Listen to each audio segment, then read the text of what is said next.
morning, good afternoon, good evening. I promise to bring you the SADC Heads of State and Government Extraordinary Summit discussion, the outcome of that extraordinary meeting summit. It has taken place, and the news is disappointing. You can just listen to the speech given by the chairman of SADC, the current chairman of SADC, President of Angola. Gaza beef sought, and also the creation of minimum conditions for the lives of the population in that area.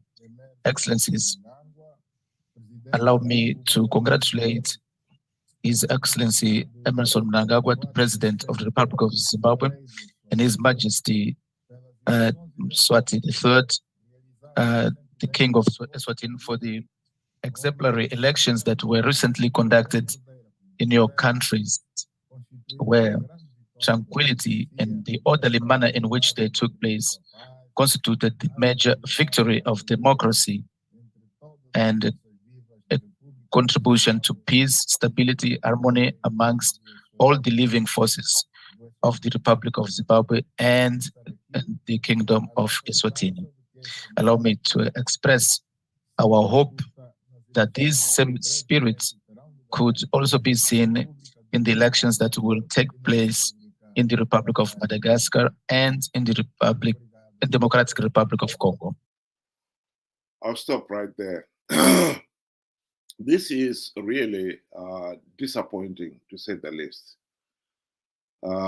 This is a far cry from the political reality that took place in Zimbabwe. SADC's own election observer mission came up with a totally different conclusion. And this is what SADC's own election observer concluded. It cannot be any more clear. And I'll read the report. There seems noted that, as detailed in section 6 and 7 of this report, some aspects of the harmonized elections fell short of the requirements of the Constitution of Zimbabwe, the Electoral Act, SADC's principles and guidelines governing democratic elections. It cannot be any more clearer. And therefore, then, for SADC heads of state to come up with a completely different conclusion, exemplary,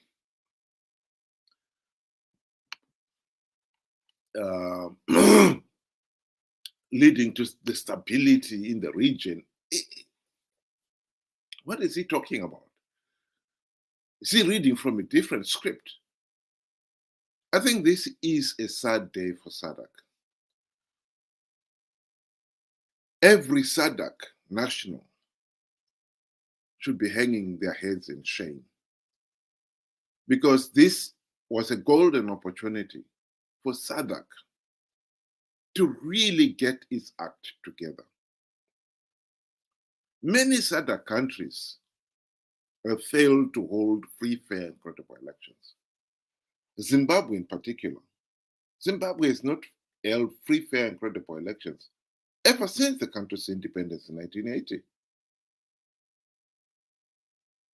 And SADC have played their role in that. They have turned a blind eye again and again to Zanu PF rigged elections and gave them the party political legitimacy. Yes, I'll be the first one to put up my hands and say that SADC did give Zanu Zimbabwe the opportunity to implement the reforms and get out of this mess of rigged elections and bad governance. in the 2008 to 2013 GNU, we messed it up. I am not one to blame SADC for that. The blame for that has got to be laid at the door of the MDC and CCC party leaders. They had the golden opportunity to implement reforms. They failed to implement even one.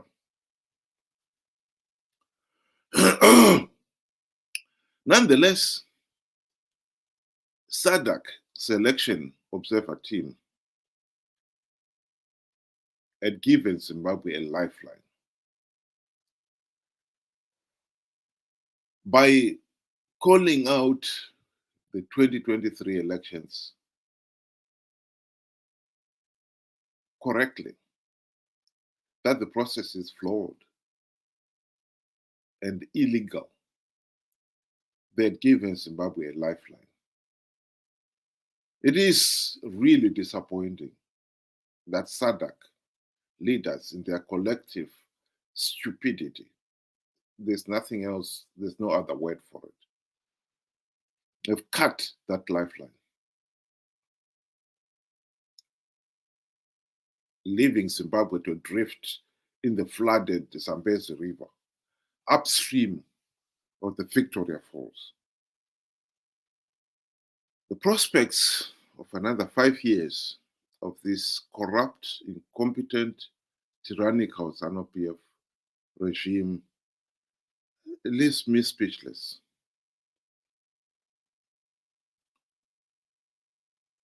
And what makes it worse is, at the end of the 5 years, the people of Zimbabwe have got really nothing to hope for, because nothing will have changed. Come 2028, it will be a repeat of the same chaotic process that we have seen.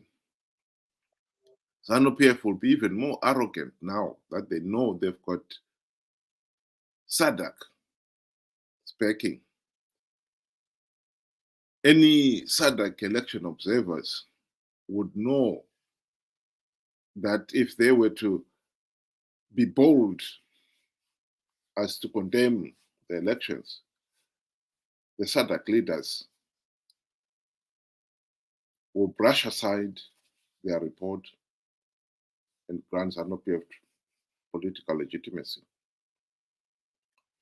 So if I was an election observer, then I think I'll be tempted to rubber stamp those elections. We know that Zanu PF is not going to implement any reforms between now and 2028. And we know that CCC will not get any, not even a token reform implemented. If they fail to do so during the 2008 to 2013 GNU, when they had the golden opportunity to do so, it is naive, to say the least, to expect them to do so now. And so we can look forward to 5 years from now, another circus. I think the only hope is that, having closed the door for peaceful, orderly, democratic change in Zimbabwe, and SADC have slammed that door shut today, the only hope for change in Zimbabwe now is through violence, street protests, and or another coup. As much as Zanu PF would want to stifle any hope for change, Zanu PF should know, because history tells us, that those who refuse or who stifle peaceful change because they don't want to see change, are per se accepting the reality of violent change, because change is part of nature. Zanu PF has remained in power for 43 years. But if they think the position is secure, they better think again. Because change will come. But now we can only be certain of one thing. It will be a violent change. And it is a pity that the country has been forced into this corner. Because violent changes do not necessarily deliver peace, stability, and harmony in the country.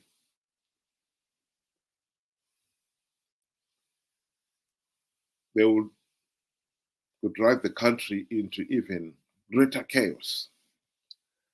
Indeed, drag the whole region into the instability that we see in countries like Sudan, Libya, Syria, Iraq, and so forth. Countries like Libya now look at the days of Colonel Gaddafi as golden days. Because ever since his death, the country has been plunged into even worse chaos. This is one of the results of tyrannical regimes having undermined all the democratic process, democratic institutions. People lose faith in democracy. People are fearful that whoever comes into power next, they too would want to be a dictator. And so they resist it. And so you end up with the country being divided and subdivided into warring factions. Each one fighting an endless war for selfish gain. I think Zimbabwe deserved better. I think Zimbabwe had a chance if SADC had made the right decision and condemned this Zanu PF dictatorship and denied it political legitimacy. This would have given Zimbabwe the opportunity to revisit those democratic reforms that or which should have been implemented in the 2008 to 2013 GNU, and hopefully get them implemented now. But this chance now has been snuffed out. What we can look forward to is 5 years of this corrupt, incompetent, and tyrannical Zanu PF regime, followed by another rigged election. And so the cycle will start all over again. I think it is a pity. I think the flags in all SADC countries should be flying at half-mast, because this has been a really tragic day for SADC. They've made blunders in the past.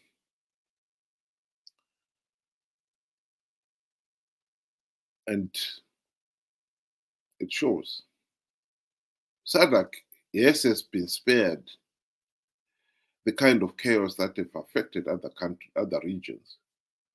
But nonetheless, there's been chaos. At this SADC meeting, one of the other issues that they were discussing was the violence in the Democratic Republic of Congo. There's been violence in Mozambique as well.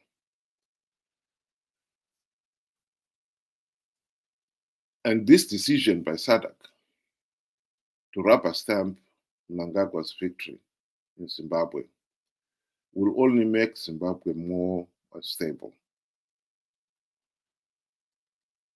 And I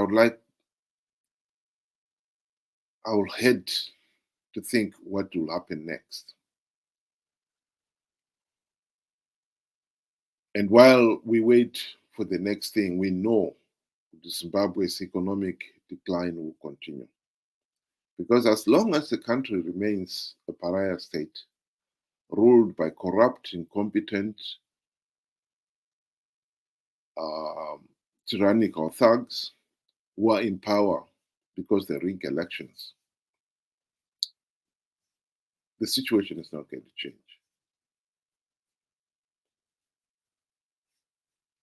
And SADC endorsing rigged elections is one of the really tragic decisions that they've made.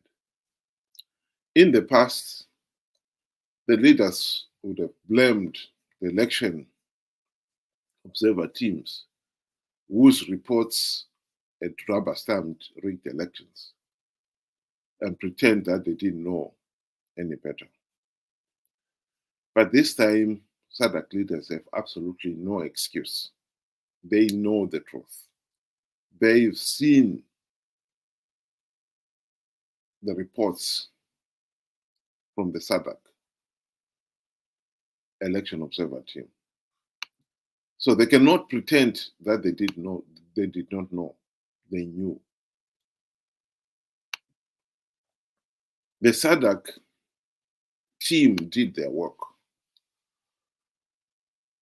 They clearly indicated that Zimbabwe's elections failed to meet Zimbabwe's own constitutional requirements, its own law requirements, and it failed to meet SADC's own principles and guidelines on free, fair, and credible elections.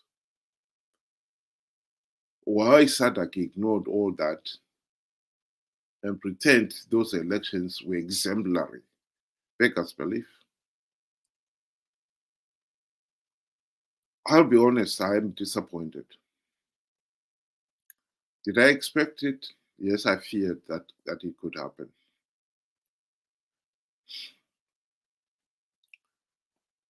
I'll restate why I believe this was going to happen.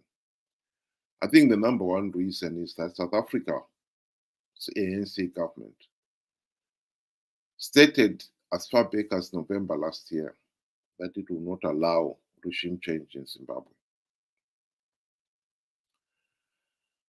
And of all the SADC countries, when all the other SADC countries had hesitated in congratulating Mnangagwa's re-election, South Africa was at the forefront in doing so. And I believe that South Africa would have used this influence in SADC to get them to ignore the SADC report and to grant Zanu PF political legitimacy. Shame on South Africa. Shame on ANC. They did that purely for selfish reasons. South Africa is in an economic mess. That is not a secret. And one of the reasons for it is no different from the reason why Zimbabwe is in a political mess: gross mismanagement and corruption. After 30 years of ANC rule, South Africa is fast becoming just another failed African state. South Africa is fearful, or ANC rather, is fearful that if there was, in these elections that have just gone by, the elections had produced regime change in Zimbabwe and the economy had started to pick up, South Africans would have noticed that. and they would have said to themselves,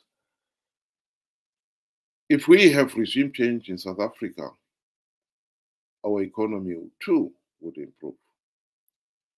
And that would have been a very difficult campaigning platform for South Africa, for ANC.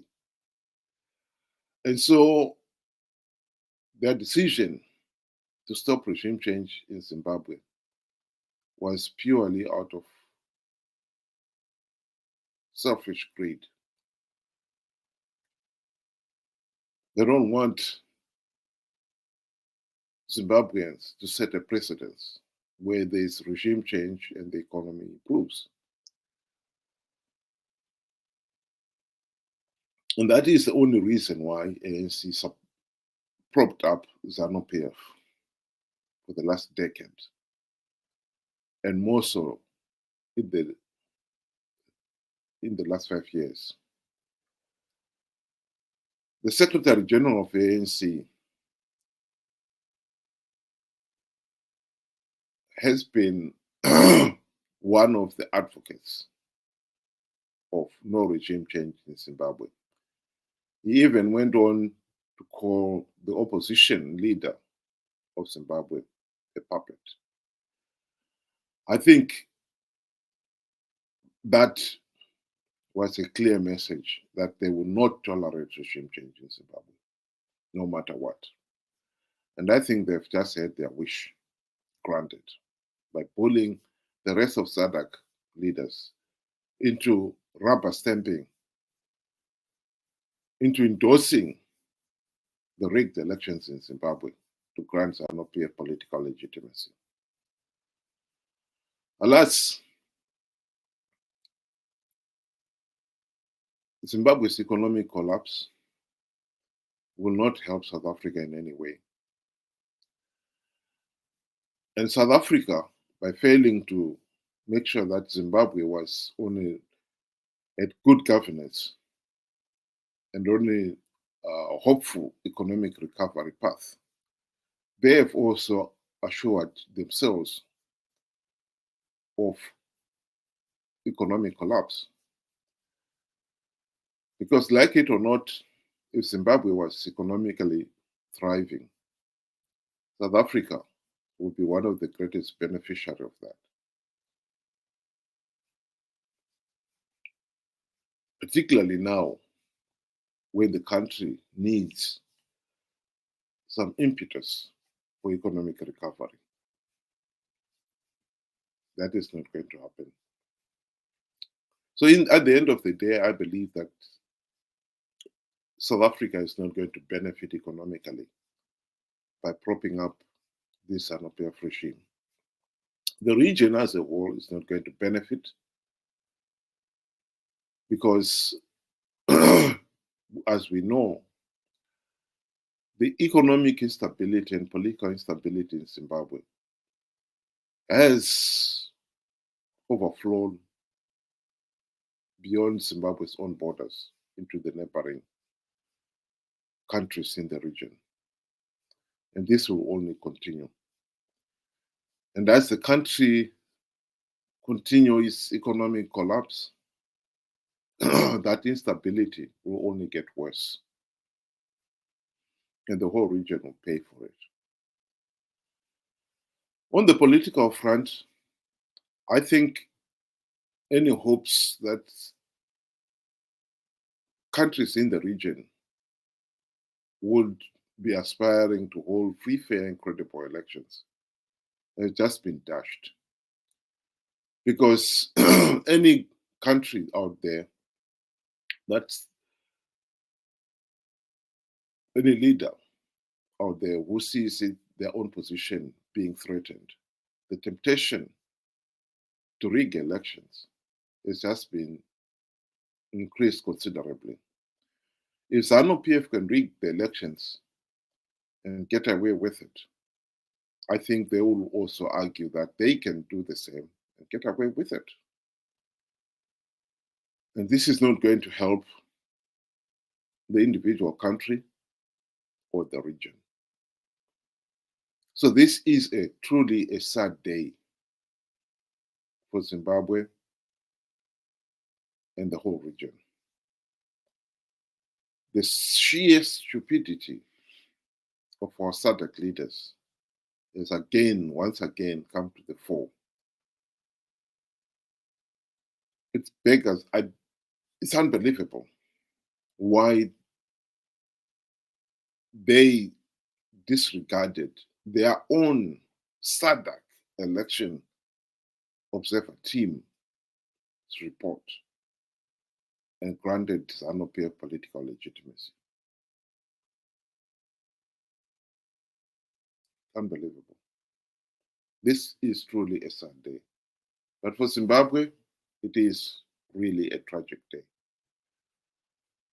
And it's a pity.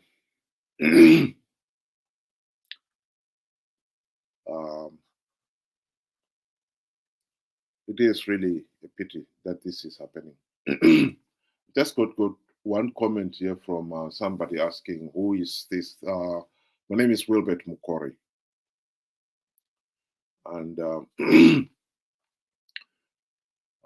you've just come in when I was just closing. I think it is not clear what is going to happen. I think that is really the honest truth. Zimbabwe is in a mess, and we are in a mess. And the future at the present moment looks absolutely grim. Like I said, 5 years of this corrupt, incompetent Zanu PF dictatorship is a nightmare. And it is a pity that the region had the opportunity to put things right, and they failed to do so.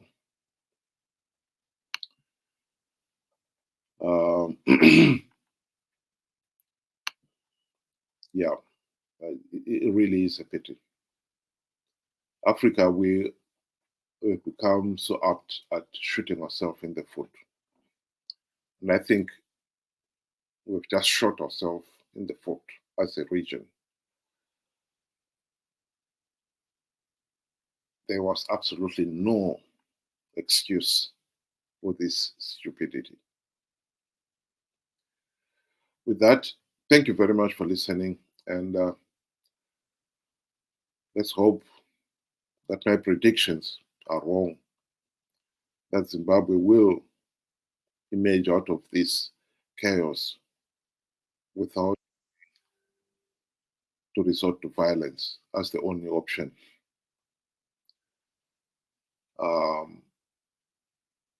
Because SADC have closed the door to peaceful, free, fair, and credible elections in that country by encouraging Zanu PF to rig elections and get away with it. Let's hope time will prove me wrong, but I've got a feeling that this is the beginning of a really difficult period ahead for Zimbabwe and SADC region as a whole. Thank you very much for listening, and have a good day.